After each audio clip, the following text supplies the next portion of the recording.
Občina je že podaljšala rok za pridobitev gradbenega dovoljenja do 30. junija. Zato so na sestanku sprejeli sklep, da mora do tega datuma posredovati vso potrebno dokumentacijo za začetek gradnje dvorane ter za pridobitev denarja z evropskih skladov.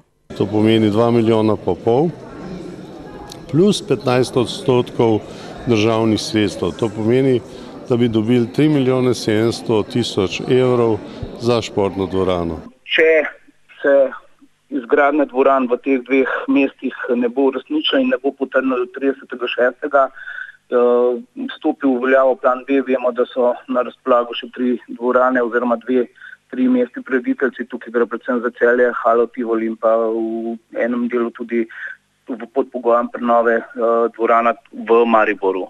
Dvorana bo morala biti za potrebe prvenstva nared najpozneje do 30. junija prihodnje leto. Vrednost športne dvorane je še vedno 9 milijonov 800 tisoč in tak bo tudi razpis, če se odločimo za razpis.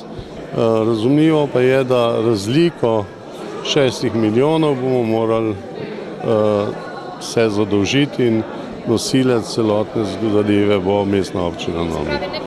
Rok za izvedbo dvorane tako ni več 31. marec prihodnje leto. 30. junij 2013 pa je še dosegljiv datum, tako Muhič, če bodo občinski svetniki na prihodnji seji 31. maja potrdili predlagani sklep župana.